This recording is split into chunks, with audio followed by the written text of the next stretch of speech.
reduce the gender wage gap, make it easier for women to negotiate, give them opportunities for advancement, reduce the gender gap and burnout, all at the same time. So we've sort of been top down looking at these differences and saying, oh, we should reduce the gender wage gap. But if we don't study where it's coming from, we can't just reduce the gender wage gap. Greetings, everyone, and welcome to Unleashed, the fastest hour on the internet, where every episode we feature a best-selling author or world-renowned thought leader, all in the name of helping you elevate your leadership impact. I'm your host, Jeff Tetz, and I want to thank our season sponsor, PowerEd. PowerEd is an award-winning division of Athabasca University who partners with organizations looking for impactful online learning solutions. Their on-demand online offerings include leadership, project management, artificial intelligence ethics, digital transformation, embracing allyship and inclusion, and digital wellness. Check out the team from Athabasca University at athabascau.ca.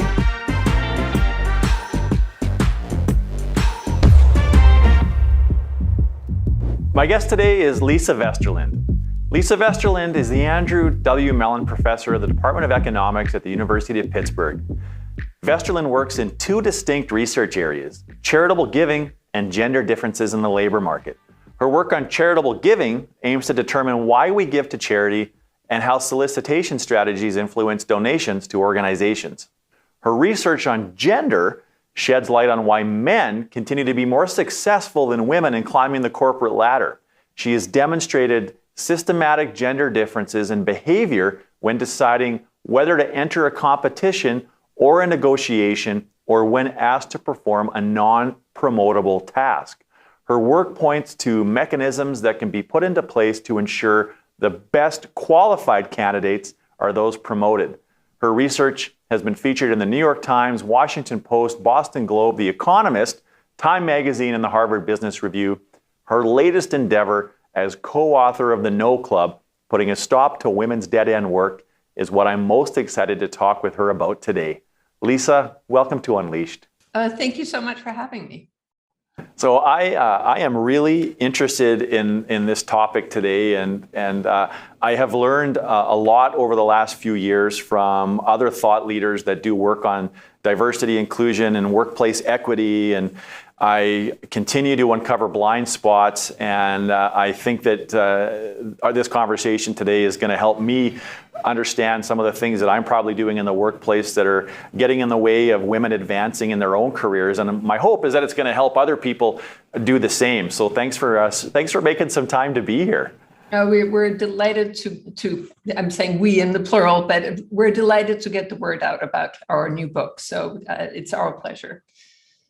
So you co-authored this phenomenal book entitled The No Club, Putting a Stop to Women's Dead-End Work. Now, why was it so compelling that the four of you devoted so much time writing this book? So the No Club started about 12 years ago when I and four other women sort of got together because we felt our work lives had gotten out of control. We were working nonstop. And really we're feeling like our careers had plateaued at the same time. And what we started to do was to meet once a month and talk about the things that we said yes to and the things we said no to. And what we quickly realized was that the reason why we were so busy and the reason why we're unhappy with being so busy was that we were doing a lot of work that really didn't matter to our careers, but mattered a lot to our institutions. So the reason why it was compelling to write this book was both that we had a lot of personal experiences with being overloaded with assignments that were sort of really not helping our careers, but also that it became clear that many other people were in the exact same situation. And through our research, we found some really key insights on how we can help everyone improve this problem. And one of the things that comes out of the book is this idea of what you call an NPT, a non-promotable task. Now, what is a non-promotable task? Because I have never heard this term until I read your book. Well, it's probably because we came up with the term. A non-promotable task is a task that helps out the organization you are working for, but doesn't help advance your career. So you can think about it as helping other people with their work, working on onboarding. There's a recent study that was done by McKinsey and Lean In, where they asked 400 organizations to sort of think about the work that they thought was really critical that their management team was working on. And in that set of things was checking in on employee well-being. 90% of the organizations said it was important to check in on employee well-being, yet only 25% had any kind of formal recognition of this type of work. The same thing happened with diversity, equity, and inclusion. Everybody thought it was critical, but very few people had any kind of recognition for the work. So non-promotable tasks are tasks that help out the organization, that need to get done, but that doesn't get any recognition from the organization.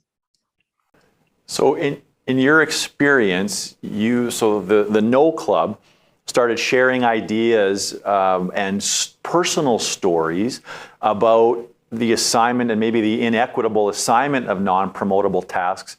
But then you started to conduct your own research to see if you were alone in the world or if other women were experiencing this. I wonder if you could share some of the research that you conducted and then what started showing up through that process. So our first step to sort of looking at this, because we sort of very systematically saw that the work that was keeping us so busy all had this character of being non-promotable.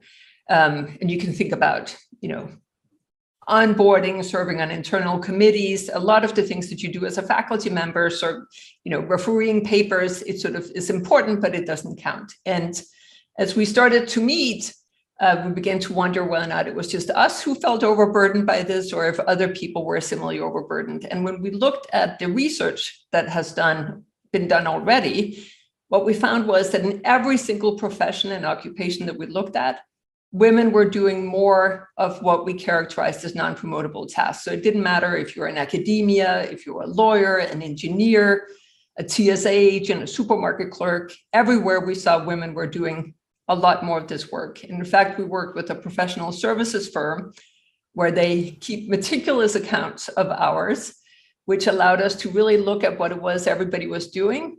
And then we could ask the management team to then characterize whether or not the work was promotable and non-promotable. And what we saw in looking at the data was that women in this organization were spending a full 200 more hours on non-promotable work than men. So that's a full month each year that these women were spending on work that didn't get recognized and didn't get rewarded.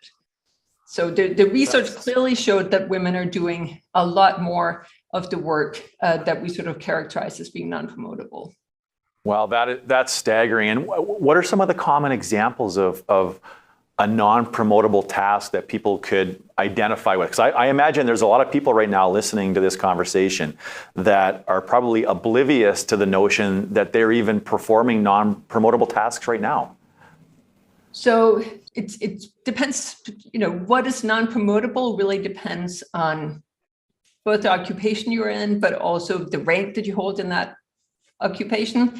So what is non-promotable for you in your current position might have been promotable earlier in life. So the way to sort of think broadly about it is, it's taking notes at meetings, it's serving on internal committees, as I said before, diversity, equity, and inclusion, preparing a presentation, but not actually giving it. If you work in sort of a for-profit firm, it would typically be non-revenue generating work. So there's sort of a very broad set. When you want to think about what are the characteristics of non-promotable tasks, we've sort of come up with 3 key characteristics that tend to capture a lot of the non-promotable work. So if you look at the assignments that you have, the first question to say is, how directly linked is this to the mission of the organization?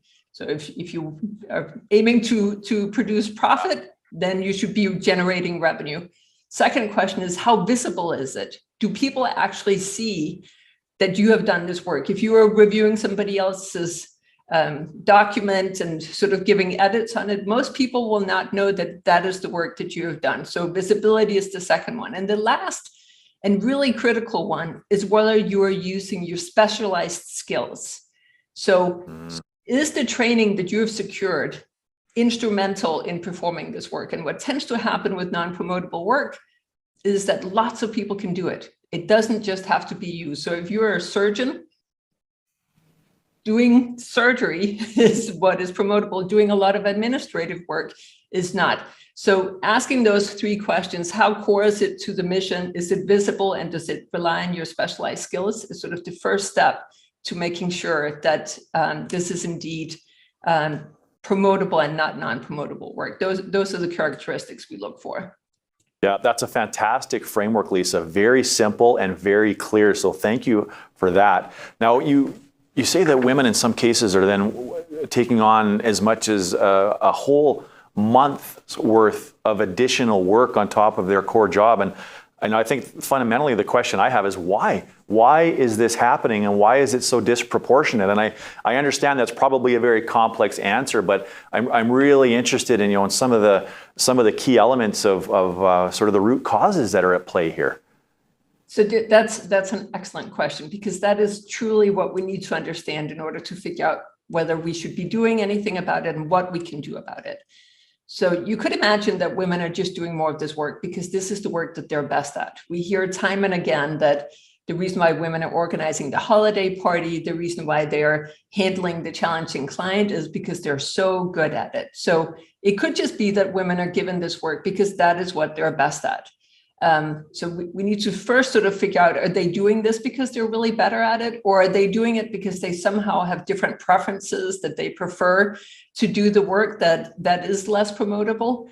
Or is there something else that is driving it? So what we decided to do was to really nail down on why it is that women are doing this work. And we sort of gave a little bit of thought to how we often end up allocating this type of work. And the way it often happens is that you come into a meeting and a manager comes in, describes an assignment that nobody really wants to do, and then asks for a volunteer. And we sort of became curious when you get this question for a volunteer. We all know what happened. A lot of people sort of look like they suddenly can't hear anything. They're looking off in the distance, checking their watches for messages. And we wanted to see who is it who reluctantly raises their hand in these meetings. So we ran a very large number of studies where we brought in participants to sort of be in a group where they had to just find a volunteer for an assignment that everybody wanted to get done, but everybody preferred that somebody else would do. And we had hundreds of these groups. People were in multiple groups. And what we saw was that when you're in this setting, women are far more likely to be the ones who reluctantly raise their hand. In fact, women raise their hand 50% more than men. So when you just come into this setting and you're just asking for a volunteer to take on this work that everybody knows has to be done, but you really prefer not to do, that women are just more likely to raise their hand to take it on. So we see differences in who volunteers, but as you're correctly saying, it's like, well, why are they volunteering? Well, in our case, volunteering just meant you had to push a button on your screen. And I can assure you, there are no gender differences in your ability to push a button on the screen. So this is not because women somehow are better at pushing the button on the screen. But it could be Lisa, I would suggest that men are better at pushing buttons.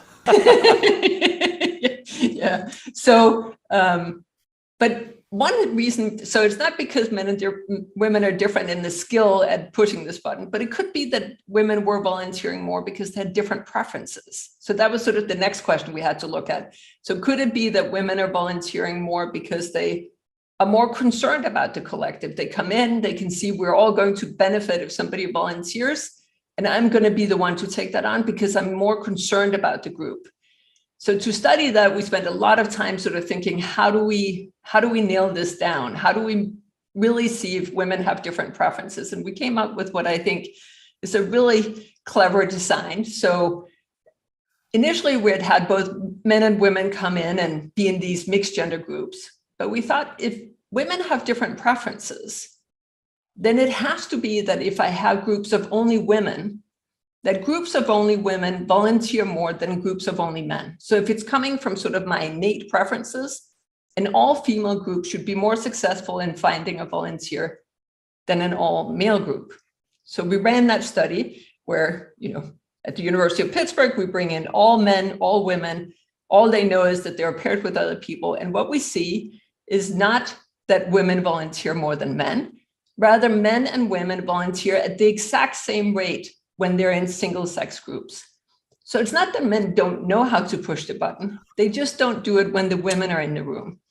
So we get this very, very stark finding that there's no differences in preferences here. This is, admittedly, this is, just over pushing a button. Is not to say that preferences couldn't vary in other scenarios, but what it really points to is that a key part to why women are volunteering more is that we all expect them to. When we come into a room and we're trying to find a volunteer, we all coordinate on women being the ones who are going to raise their hand. And given that we all expect women to raise their hand, it becomes in their best interest to do so, because nobody else is going to volunteer because they're all waiting for her to raise her hand. And just to sort of push it one step further, if we all have these expectations, then it should also be the case that managers, if they're asking someone to take on an assignment that they know nobody wants to do, that they're more likely to ask the women. So in our sort of the next phase of the study, what we did was that we brought in a manager who looks at the 3 people who potentially can volunteer. But before they get to decide who will volunteer, the manager gets to ask somebody in the group by saying, hey, could you please be the one who volunteers? And lo and behold, when the manager sees the composition of the group, the manager is 44% more likely to ask a female than a male. And once they ask the female, she says yes, 50% more. So women are asked more and they say yes more. And by saying yes more, we're sort of continuously confirming this belief that women are the ones who will take on the work that goes unrewarded and unrecognized. So it's this expectation piece that really is driving a core part of why women end up with this non-promotable work. That's fascinating. Fascinating research. There is a lot to unpack there. The best analogy that I could come up with, Lisa, and you probably have better ones, but I was imagining a group of men that go away for a week to a fishing lodge in the north. And while they're away at this lodge, they cook, they clean, they look after themselves, everything gets taken care of. That same group of men, when they come back to their homes and holiday parties and dinner parties, those same men that could get up and they could do the cooking and they could do all the cleaning and everything and be self-sufficient, all of a sudden they do nothing and it's deferred to the women. Now, I think that's kind of what you're suggesting is at play here. What are some of the root causes of these unspoken cultural norms and expectations that we place on females? I mean, there's a very strong cultural norm of women being helpers. And you can sort of see how in the home that those cultural norms get reinforced when the woman is the one who gets pregnant and she's nurturing for the child when it first arrives. And that sort of, we've been brought up in households where maybe the woman was the one who had what we call the comparative advantage in the home, because that's where she was specializing while the husband was specializing in outside work. So we have a very strong norm of women playing a stronger role in the household. Fortunately, there are many families in which that is no longer the case, including my own. The issue is just that these norms that we have in the household, there's no reason for them to spill over into the workplace. While we may have said, the women, and some women do, some women are more concerned about taking care of their children and feel more of a motherly bond. There's nothing wrong with that. It's just when we don't have these differences and preferences, which is often the case when we come into the workplace, then we need to recognize that we're applying the same norms and expectations that we have in the household to what happens in the workplace. And that is not only hurting women, it is also hurting the organizations they're working for, because what they want is not to give the work to the person who's least reluctant to take it on, but rather to the one who is best at doing it. So that's really where we need to focus on sort of this expectation piece, because it is so critical in demonstrating that we're making mistakes by just giving the work that nobody wants to do to the employees who are least reluctant to take it on. Yeah, Lisa, can you break down some of the impacts that this is having and the consequences that this has on women's careers specifically?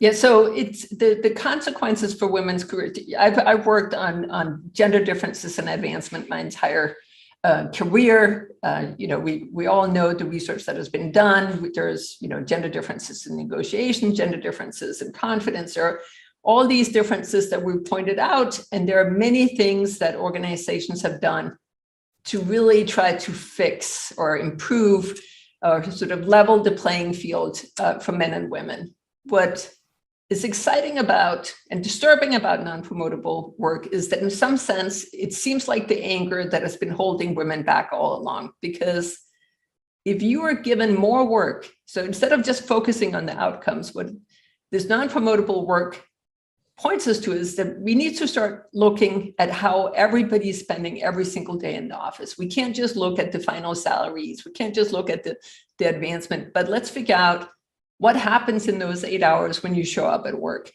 And if women are spending more time during those 8 hours on work that doesn't get recognized, it's not just that they don't get promoted, they also will get paid less. And we've shown in our research that if you are given more non-promotable work, you will fail when you go in to try to negotiate, because you can't negotiate if you're in a position where you're doing the least valued work in your organization. So the sort of in terms of pure compensations, the effects are very large. What it also happens at the same time is that your sort of overall satisfaction at your job is going to decrease. So there's sort of two different ways that this can play out. And I mentioned the study earlier that shows that there is a difference of 200 hours between men and women. That actually happens both for junior partners and for partners, or the sort of the people who are trying to become partners. If we look at the sort of yet to become partners, women are spending 200 more hours on non-promotable work, but they're also spending 200 fewer hours on promotable work. So you can imagine how that plays out. They have sort of what we call a work-work imbalance. They're not spending enough time on the work that really matters for promotion.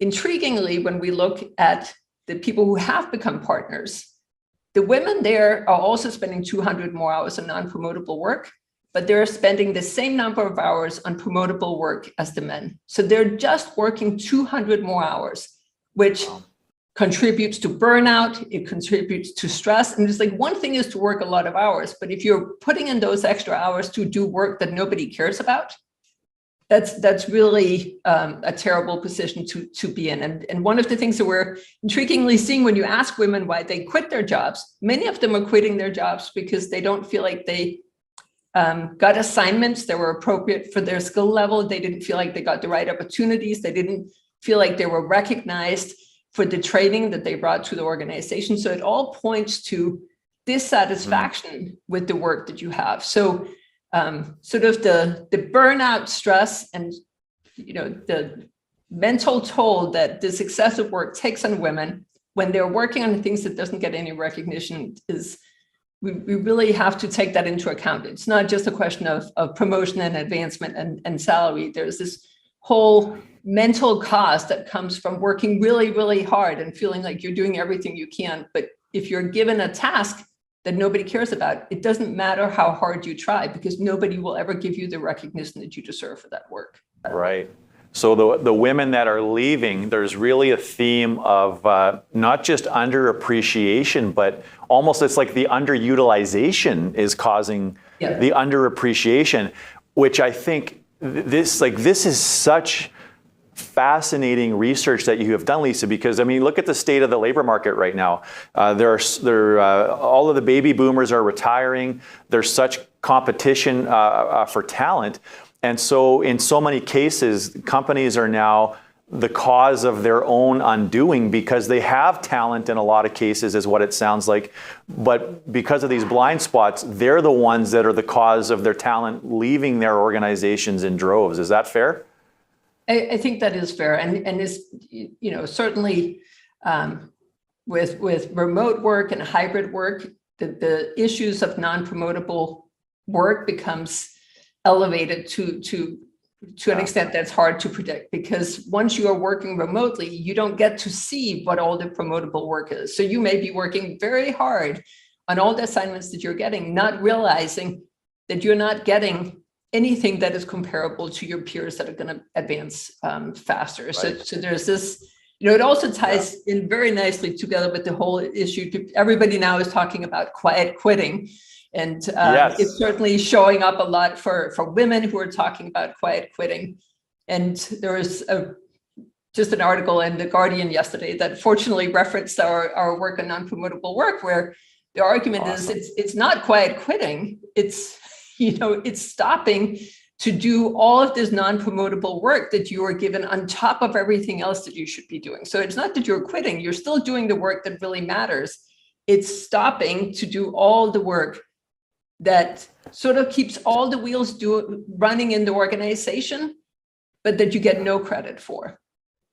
So I think, Lisa, one of the other things that you touched on there, which it's multifaceted, was women sort of have the choice to do their core job and then the non-promotable tasks, or the non-promotable tasks take time away from their core job. And so my sister is actually a partner at an accounting firm. And when I was telling her about your book, she couldn't wait to read it because she can identify with it. And she is definitely in the category of doing her core job and then taking on the extra work. And I see how it affects her at home. And she has 3 kids and married, and some of these norms that are at place in the house, I can see how it could lead to burnout. And then my hope is that she's not going to get there, but I could certainly see how it could. So maybe let's get into some strategies. Like, what do we do with all of this information? So the data, the research is clear. How do women start to take back control of their working environment? So I think the first step, I appreciate you sharing your story about your sister. And that's, when we talk about these issues, it's easy to somehow make light of the research. It is what it is. We present the data.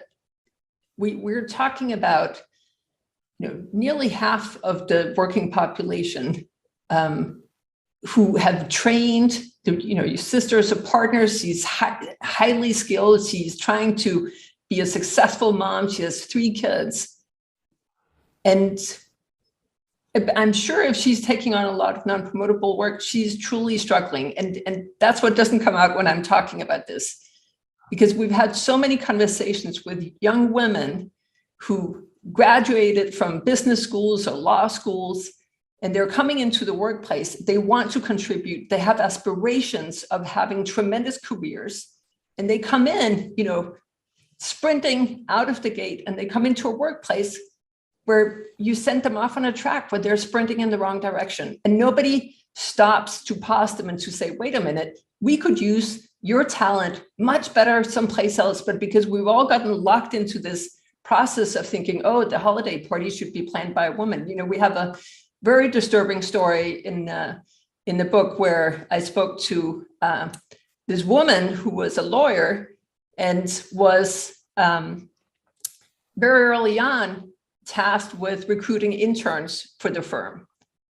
Now, as a lawyer, you want to practice law. You shouldn't be busy recruiting interns. But somehow she had been told that this was the really critical work for her to do. So the reason why we wrote the book, this is my first book. I'm an academic. I like doing my academic research. The reason why we wrote this book is that we really owe it to these women, and we owe it to ourselves and to the organizations to address this problem. And some of the things that we can do, number one for these women, is to talk about this issue of non-promotable work. Talk about how they're not alone. Women everywhere are doing more of this work. And it is hurting organizations. It's not just hurting them. They're not contributing all they can to their organization. And there's room for them to have a conversation with their manager to say, how can I better contribute? This isn't about me feeling like I'm unfairly treated. I don't feel like I'm contributing enough. Tap me for the talent I have. So the first step is awareness. and it's also individual awareness for women to sort of stop and say, what is the non-promotable work that I'm doing? Write out just a day and say, how much time am I spending on the non-promotable work? How much am I spending on promotable work? Yeah. And then try to get a sense, how does that, in a month, how many days are you spending on non-promotable work? And how many days are other people? If you're spending more time than your colleagues, you need to do something about it. And the things that you can do as an individual sort of is two-faceted, similar to when we think about our retirement portfolio. We want to think about what we currently have, and we want to think about what we're adding. And in looking at what you currently have, what often happens is that you end up with assignments that somehow just keeps carrying on. You pick them up early in your career, but then you keep being the one who puts together the meeting notes, or you keep being the one who schedules the next meeting, even though you have advanced to a position where those are not assignments you should be doing anymore. So unfortunately, when we all get busy, we are so busy playing, whack-a-mole that we don't keep track of, should I really be doing that? And every time it comes up, you're like, oh, somebody else should be doing that, but I'll do it this one more time. So taking time to just take stock of what am I doing? Are there things that I really could be justified in passing off to someone else? Should it have been somebody else's job? But then also just saying, I need to have a conversation with my manager and say, this is how much time I'm spending on this work. Is there a different way that I could better contribute to the organization? The way I'm looking at it, I'm spending 2 days a week on things that seem to matter less to the organization. Can we talk about getting rid of the things on my list that is less important? Can I be on the product launch rather than the internal review committee? So sort of assessing your portfolio is sort of a larger step to take. But the first step to take is also just to say, how do you respond when you get repeated requests to take on these non-promotable assignments? How can you sort of potentially do a better job of saying no, or, certainly we're seeing a lot of cases where we're not very good at saying no. We say yes very quickly. We underestimate how long things are going to take. We have all these traps that we fall into. But another thing that we don't do well is that even when we say yes, we think the only option is to say yes, but you don't just have to say yes. You can negotiate that yes. You can say, I will do this task if you get rid of one of my other non-promotable assignments, or I will do it this one time as long as somebody else comes in. Or you can divvy up that task to smaller pieces and say, oh, how about if we say that these are 3 parts, I'll do part A, and Bill and Jim will do the 2 other parts. So the book has a lot of advice to how, based on sort of our own experiences, how do you navigate both sort of the stock of your work assignments, but also the flow, so that you make sure that things become better balanced. Mm-hmm. Lise, I want to get into some of the emotions that come up for people, especially females, when it comes to saying no. But I want to get your thoughts on some advice that I see floating around quite often, and it's sort of generalized advice, but it's basically to get ahead in your career in your 20s, say yes to everything. In your 30s, to get ahead in your career, say no to everything. I'm interested, and no within reason, right? But I'm interested in what your thoughts are on that advice. So, as I said before, everybody has to do some non-promotable work. And so you have to say yes to some, and you certainly have to say yes to some when you first start out. What I find intriguing, and this is again from a lot of these interviews, is that and not just from the interviews, we know that the expectations are that women would be doing different work than men. So the requests that women are going to get are very different from the requests that men are getting. And somehow, even starting out, it's, I had this fascinating interview with a guy where when you first graduate with an MBA, you generally are told that there's no room for negotiation. But he had negotiated the work assignments that he would get. He had made it very clear, I know I can't negotiate, but this is the kind of work that I want to do. These are the assignments that I want to have. And when he joined, he also knew that he had to do some non-promotable tasks, but he was very strategic in that non-promotable work so that he ended up serving on the sports committee so that he knew that he would be hanging out with all the executives and get attractive work assignments. So the whole way through, he was navigating with a very clear vision of where he wanted to be, and ended up with a portfolio of work where even the non-promotable work sort of was indirectly promotable. So you want to say yes early on, but there are ways of navigating around that. There are ways when you get asked to work on an assignment that you think really isn't tapping your talent, to say, thank you so much for asking me. I think this is a better assignment for somebody potentially more junior to you, but I had envisioned that I could contribute more if you had put me on this more attractive assignment. So you're not, you are helping out. Oftentimes when you get these requests, all the requester wants is a solution. If you help provide that solution and you frame it in terms of, I can contribute more if you directed me here. It's not that I don't want to work. I'm happy to work. I just want to make sure that I'm contributing the best I can for this organization. So I agree that saying yes early is important, and regrettably, because expectations play such a large role, it is more important for women to do this because they're likely to experience backlash. But that being said, you can still sort of, change this into a joint problem where you're helping the organization and yourself by saying, I can do more than what you're asking me to do right now. Mm-hmm. And I think that was a wonderful reframe, because I cannot imagine for the life of me a reasonable manager having that request made of them in the way that you just said that, to say, look, all of this other work I'm doing is taking away from more profit and more success and more client engagement and more referrals and better reputation in the marketplace for our brand. I can't imagine. Like you'd have to be a masochistic manager to not be excited about having that conversation. Yeah. Which brings me back to this whole process of saying no. And I think two of the hardest things that people in general, men or women, have is asking for help and saying no. And I think that they're closely related, Lise. Now, I know there's tools and strategies to say no, and I'd love your advice on some of that. But before, no matter what the tool or strategy is, like I think there's an emotional bridge we have to cross to use the tool to ask no. And I wonder if you could sort of walk us through, if that's true, because maybe that's not true, but that's always been my impression of saying no. There's the tool, and then there's overcoming the fear or the courage or the emotional bridge. I wonder if you could talk about your experience with that emotional bridge and then get to some how-tos on saying no. So, admittedly, I think saying no, those emotions differ between men and women. Okay. Because we all have these expectations that women will say yes, there are justifiably more fears associated with saying no, but we have also internalized expectations. So when we survey women and ask them, how do you feel about saying no? The most prominent emotion that they report is guilt. They feel guilty when they think about saying no. So there is this emotional barrier to saying no, because you feel like it is your job to do it. And I think I have sort of two important anecdotes.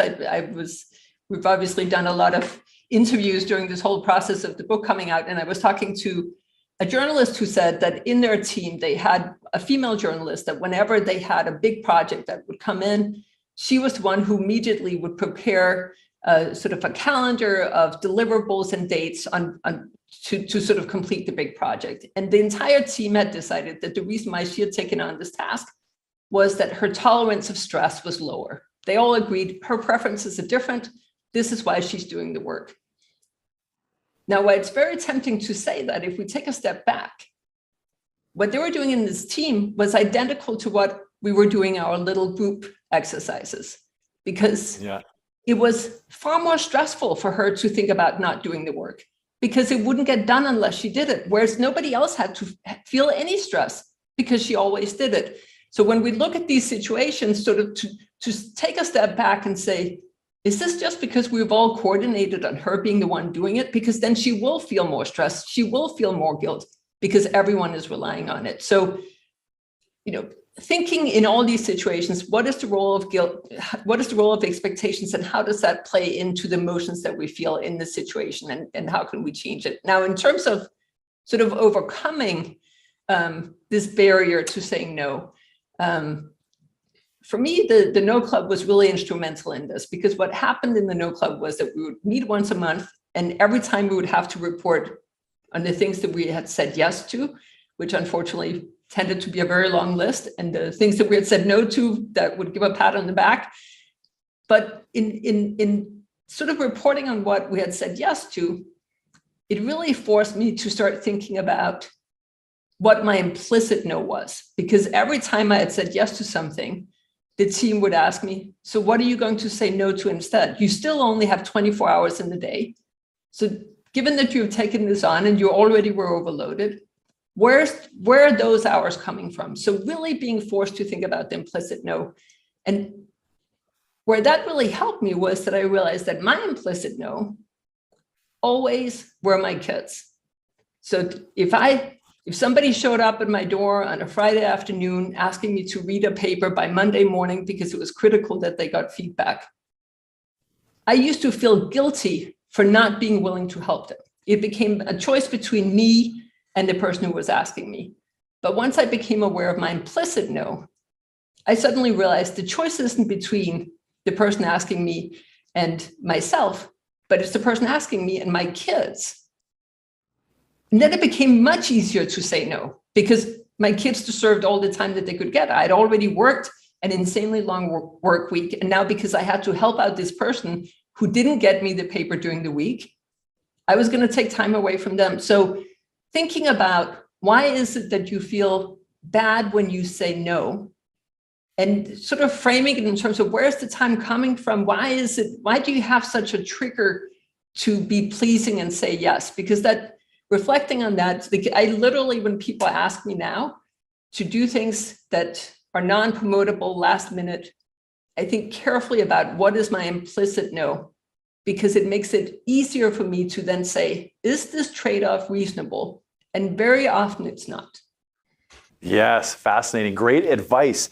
And is there any aspect to this that's a little bit like exposure therapy? Like, does the feeling of guilt actually dissipate the more that you use this muscle, Lisa? Using the muscle, it takes time to build up the strength, so initially, I used to have a picture of my kids right next to my office door, so that when people would come in, I would actually see the picture of my kids.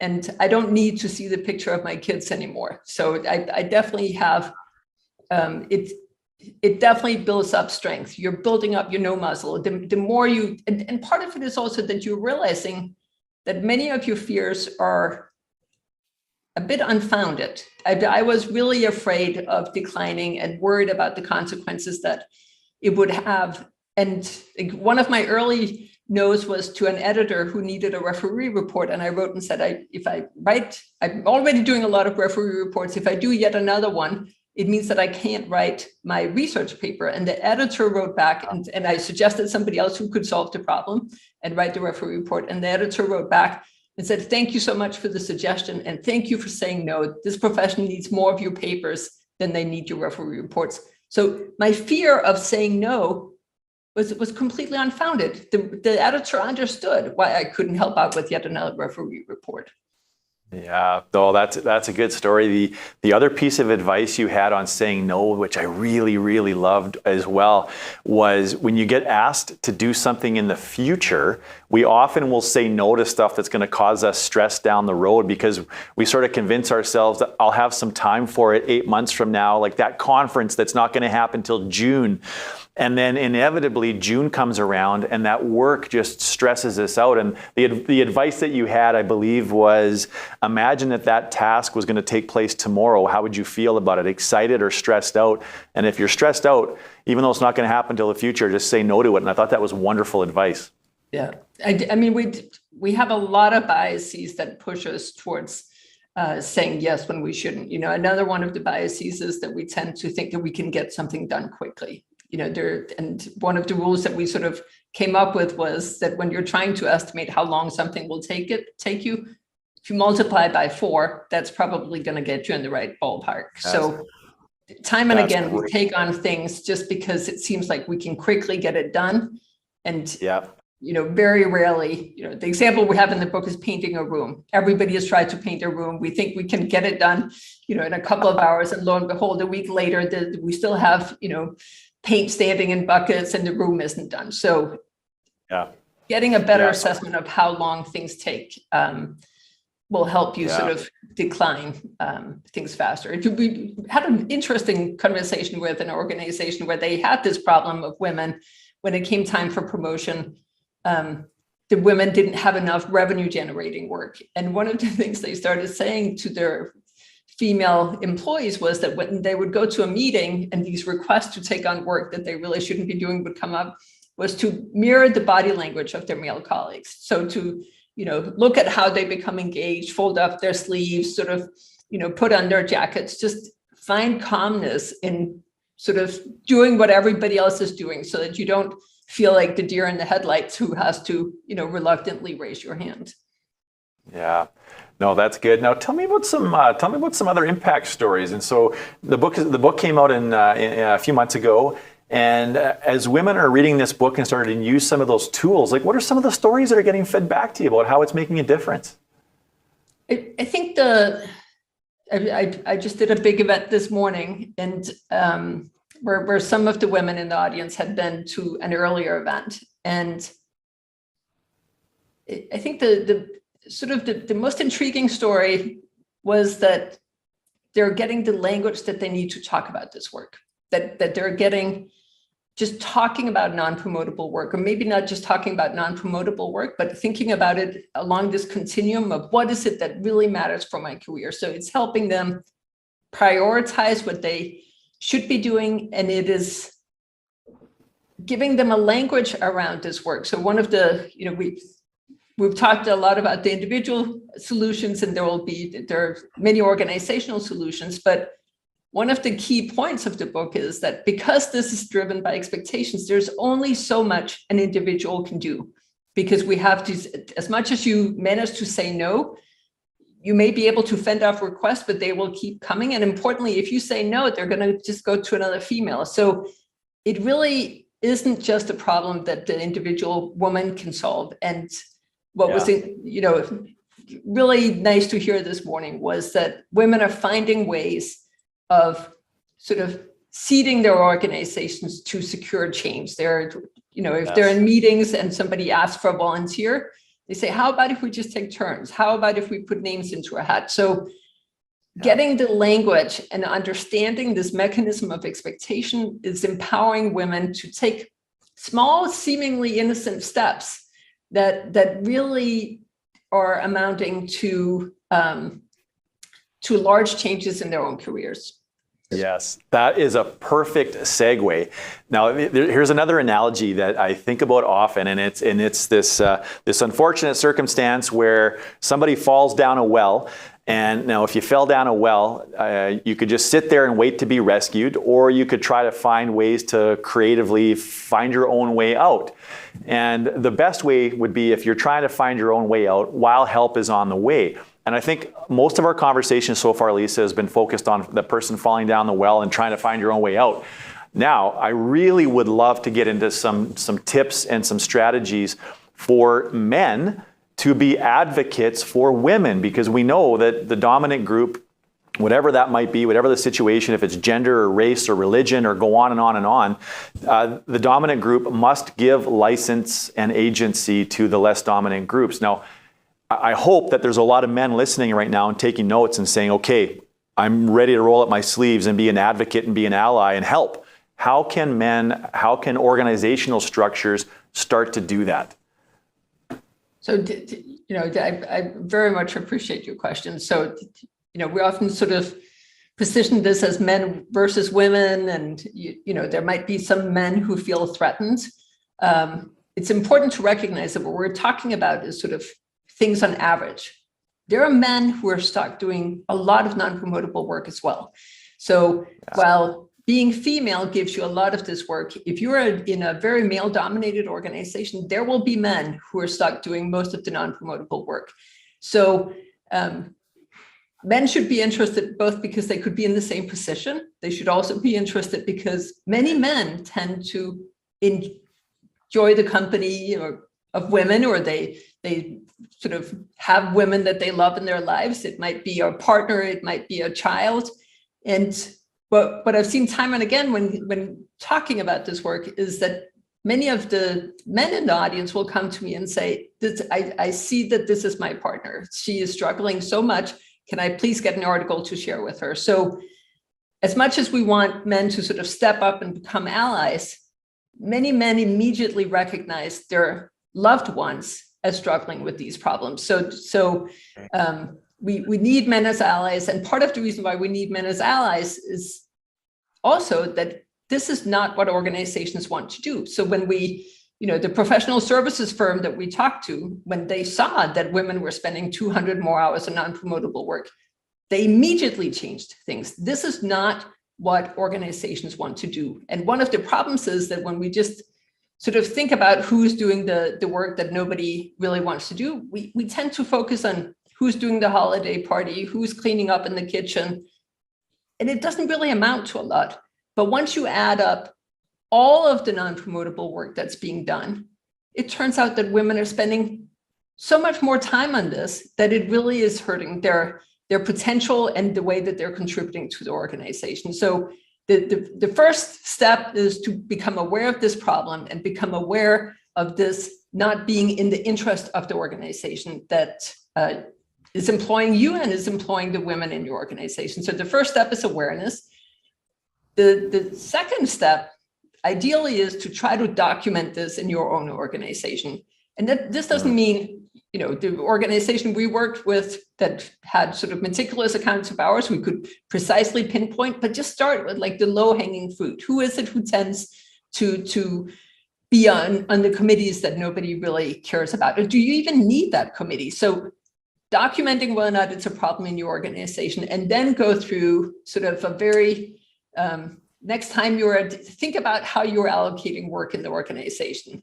If you come in and ask for a volunteer, it sounds like rocket science to change institutions, but it isn't. Instead of asking for volunteers, just put names in a hat and draw one. And the first guy who just says, I've heard that the way that this happened, the way this is going to work out is that we're more likely to get women to end up taking on this work. Why don't we just put names in a hat? And it's not just women. One of the things that I haven't mentioned is that employees of color are far more likely to end up in this bucket as well. So be the guy who proposes a change. Be the guy who says, let's put names into a hat. Let's take turns. Next time that Sue is asked to take notes, say, no, how about if I do it this time and Jim does it after me? Be the one who introduces different ways of allocating work. And, this is sort of like just seeding change in the organization. If you're a manager, there's a lot more you can do than that. Yeah, one of my favorite parts of conversations like these, Lisa, is it feels like a bit of a low grade or a lesser impact counseling session. And so I'll tell you what's coming up for me. I also wonder, I'm picturing myself in a team meeting about some kind of a non-promotable task and the names going in the hat. And I'm envisioning that I might actually say in cases, let's not even bother with that task at all. Like if there were, I'm feeling, because I know there are times where I probably have felt, I know for sure I have felt that angst about, geez, I don't want to spend any time on that task, and then somebody else does it. And I work with a lot of females when I'm fortunate for that. And I'm now, the book has made me question all of the things that I delegate or other people volunteer for, and trying to figure out ways to actually just cut all of that non-essential stuff out of our business. And so I'm not there yet, but it's certainly an action that I've got for our team to try to have conversations and do that. So I could see that drawing names out of a hat could work in a couple of different ways. So a very practical tip. Thank you. No, and I think that's a really great point, that once everybody is at risk of getting the work, it forces all of us to reconsider whether or not this is an assignment that makes sense. What happened in a lot of organizations was that we got rid of our administrative assistants. So, we all had to scale back. We got rid of the administrative assistants, but we didn't stop to say, what are we going to do with all the work that administrative assistants used to do? We didn't have to sort of reassessment.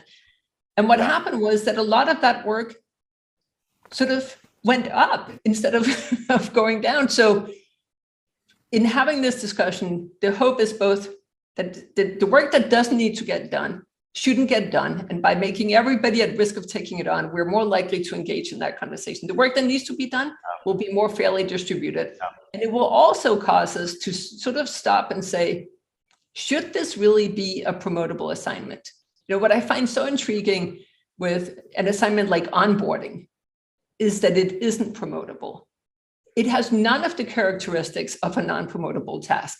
You know, everybody right now is struggling to bring new employees, and we're spending lots of resources to bring a new employee. You know, an employee leaving is super costly. Onboarding is probably one of the most important things that we're doing right now to make sure that an employee comes in, is happy, and stays. And yet, that job tends to go completely unrecognized. And it's really important that we have somebody who is good at doing that, who can connect people to, you know, upper management, to get them situated, give them the right work. Once you start thinking about all this non-promotable work, there will be assignments such as onboarding, where people start thinking this should be rewarded. This is a really important task. We shouldn't just have a little checkbox that says, did you help out in the office? But we should actually think about, what did you do to help out? And we're going to, you know, should create incentives for employees to step up to this type of work. Yeah, so directly attaching that to their role scorecard as an example could be a good way to do that. Lisa, and I think we have touched on some of these elements, but I want to make sure that I state it clearly. One of the most common questions that I get from people are, like, let's just say a mid-level manager trying to figure out how to manage up. And so I was curious to read that in the book, that all change initiatives don't have to start at the top. And I wonder if there's some things in addition to what you've already mentioned, just to equip people with some tools and strategies for managing up a little bit. So, you know, as I said, there's a lot of things that the individual manager can do. You know, I was the chair of my own department. One of the things that once I became aware of this, you know, you're busy as a manager, you want things done, you're more likely to ask the people who will say yes and just get the work done. So I started creating a list of who are the ones who aren't doing any non-promotable tasks, so that I was ready when I knew an assignment would come up that wasn't rewarded.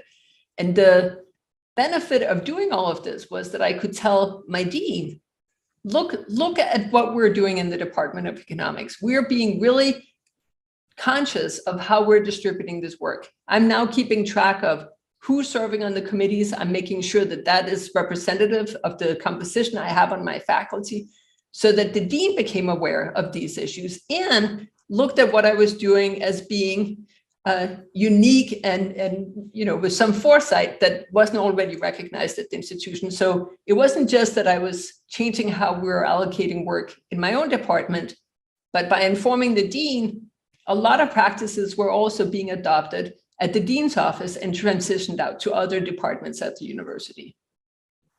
Yeah, good advice, really good advice. Lisa, I wonder if you would share with us some ways that your own career and your own life has been affected by non-promotable tasks. So this is, I'm not usually one to share stories from my personal life, but in writing the book, I ultimately decided that it was important to do so because I've spoken to so many women who are struggling, and it is very easy to take lightly this issue of non-promotable work. In my own life, you know, I was raised in a family where everybody had a lot of grit. Both of my parents were working. They were working really hard, and it was always expected that I worked really hard, and I always have. And as I sort of became successful in my career, the demands for non-promotable work, both at my own institution and outside of my own institution, just kept growing and growing. And I was running faster and faster. You know, remember a vacation I've been on where I didn't try to sneak in work. I have not had, I've gotten much better after the No Club, but I, in many ways, was a workaholic. And part of the reason why I was workaholic was that I had all these expectations to do all this work that ultimately didn't count. And as much as we started the No Club and sort of was trying to get training and saying no, and I certainly got better at it, I still would sneak in assignments and not reveal it to the No Club. And I was running faster and faster. I kept taking on work that was too much. And ultimately, my days were truly getting up at 6 a.m., working until midnight. It was insane. And ultimately, I ended up with, I gave a big talk at the university. I ended up with a thunderclap headache and was rushed to the hospital with severe hypertension. And it's just to say, it's the consequences of working so hard to have a career and trying to please everyone by taking on this non-promotable work are substantial. And, the non-promotable work in my life, I thought I could handle it by just running a little bit faster, by just having a few more to-do lists. And you can't. You need to, for your family and for yourself, you need to focus your work on what you've been hired to do. And you need your management team to understand that you're not doing all you can if you're spending all your time on this non-promotable work. And that's sort of, maybe I don't think quiet quitting is the right word, because you're not quietly quitting. You're still working your butt off, but you cannot be satisfying all the demands for promotable work and the demands for non-promotable work at the same time without hurting yourself and hurting the work that you actually are contributing to the organization. So non-promotable work had a detrimental effect on me, on my family. And the reason for writing this book is precisely that other people should stop before they end up in the hospital with this. And of course, not everybody's going to end up at that stage, but we're doing a disservice to female employees if we don't find a way of correcting the distribution of non-promotable work. Lisa, thank you for sharing that. Since the hospitalization, what kinds of changes have you made in your life? I think, regrettably, I am still a workaholic. So the changes I have made have focused on doing more promotable work. I have gotten much better at saying no to the things that don't matter. And I've really started focusing on what is it that brings me joy? Like working from early in the morning until late in the night, it is not the life I want to have.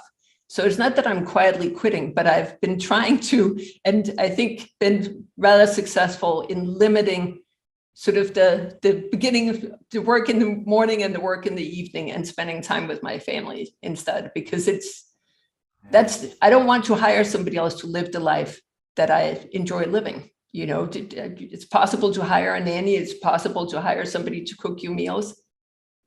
That's the part that I love most about my life. And I don't want to pay for somebody else to live the best part of my life. So I love my job. I'm passionate about my job.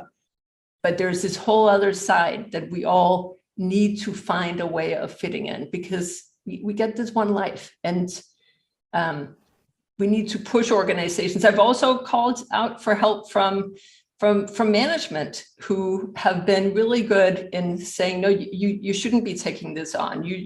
We're going to give you a relief for this because you're taking on this other work, to put the burden on someone else to help you manage this work. That if you take on a big other obligation, others have to help you solve the problem. So I've certainly gotten better at saying no. And while I'm not at the point where I'm working the number of hours I really want to, because they need to be fewer, I am working many fewer hours than I was before.